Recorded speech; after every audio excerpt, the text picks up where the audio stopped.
My name is Boyd Varty. I think of myself as an artist of experience. My passion is to create transformational experiences for myself and others as a way to explore what it means to truly live. My central exploration is to live on what I would call the track of your life. To me, this is to live courageously towards the discovery of what you are called to and to what life asks of you. So much of how I live has been informed by my passion as an animal tracker. I'm following the trail of my own life and reporting back.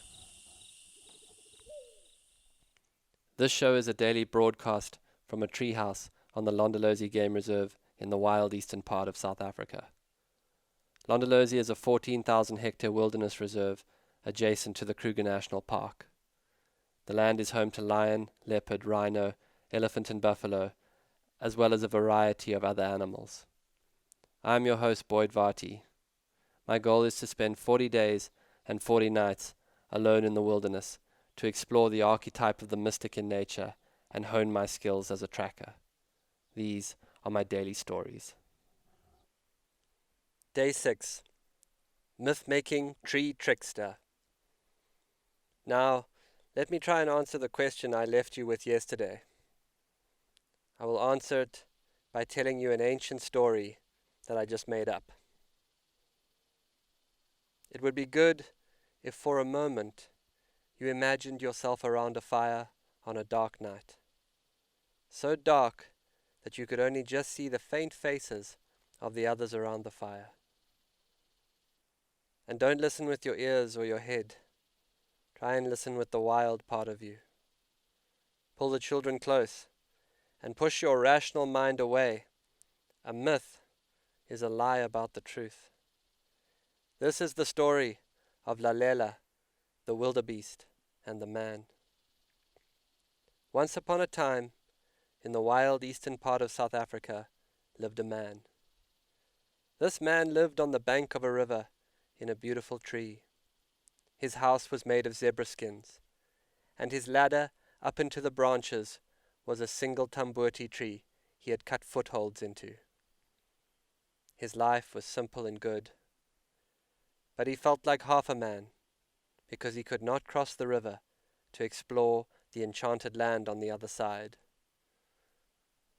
Oh, the stories of that land across the river. There, it was said that honeybees had no stings. But the river was too deep, and in it, lurking in dark shadows, lived Lalela, the crocodile.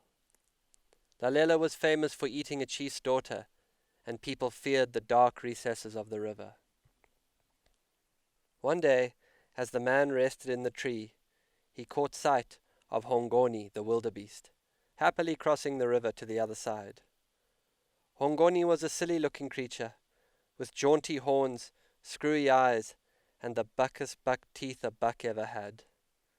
Hongoni's genius was that he appeared so silly. The man called out to Hongoni, "Gnu, Gnu, what must I do to cross the still pools of Lalela's lair?"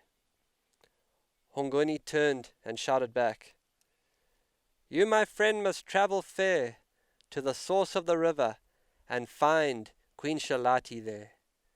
And if you can bear her beautiful dance, she will give you the reed flute, the flute of trance."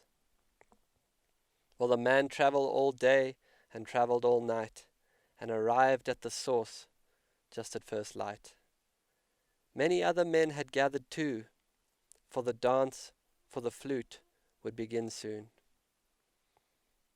Of Shalati's power no words can be spoken. I offer these as a mere token. She was brown and full and kind and strong, and her beauty entered you and played like a song. And she moved and danced, all stillness abated. The men could not stand the desire she created.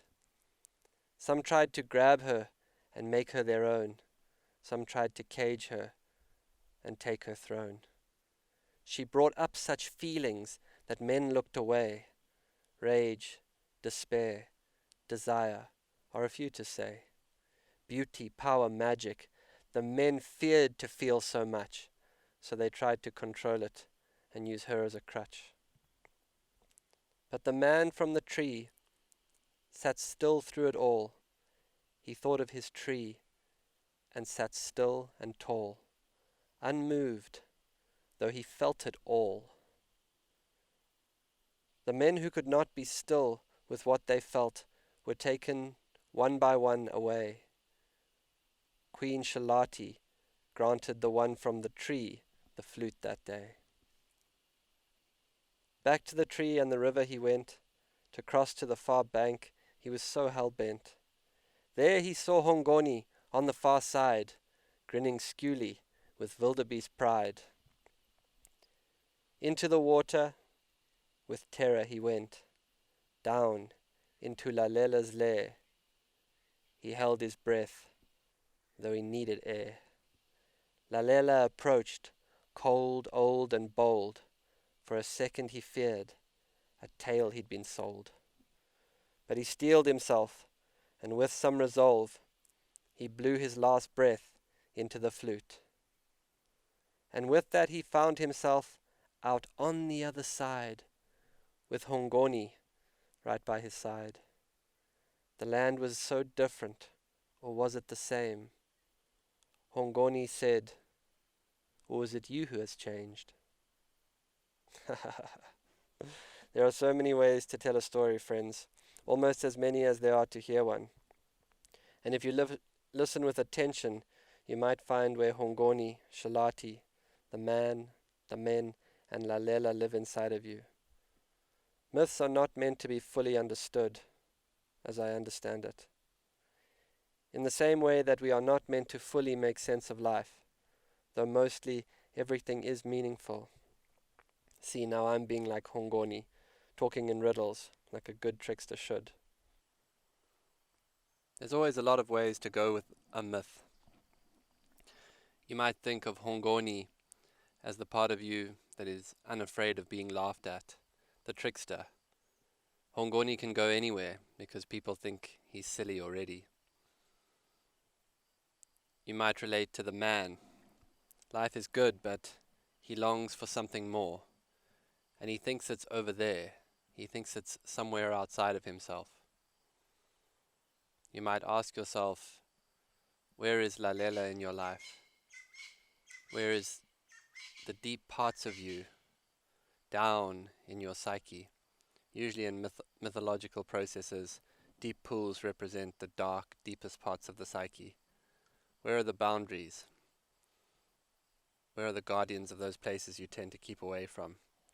Queen Shalati is probably the feminine source of all things, but you could happily make Queen Shalati King Shalati. You could make the man a woman. You can really do what you like with it. Just listen to the story and let the story take you to your own adventure, to your own journey inward. All of this because yesterday a wildebeest crossed the river. I could tell you in more linear terms. I did, with great trepidation, cross the river and walk the far bank on a sweltering hot afternoon. And there I did cut Hongoni's tracks exiting the river. It was tracks of a male, and I suspect he risked crossing the river because maybe he had been chased out of the area after a fight with another bull. As a tracker, it felt satisfying to know the deeper story of this land, and I could see how over time the hunter-gatherer's understanding of his place grew almost infinitely. But having said that, of course, I can't be sure. Maybe he crossed it to live out the great wildebeest fantasy as seen on National Geographic, pretending he was in the Masai Mara. There's so many ways to tell a story. Maybe he knew there was more life for him on the far bank. See, I went back into the metaphorical there. The one thing that I know is that we live in a world with a tremendous capacity to strip meaning from life. Without ceremony, initiation, or myths, we have not the tools to make meaning of both the profound and the meaningless. I have known this. I've read the books on mythology. But here, I will tell you, it is slowly starting to feel more lived. I will leave you now with Lawrence van der Post. It is strange how desperately and increasingly in the sprawling cities modern man feels abandoned and alone.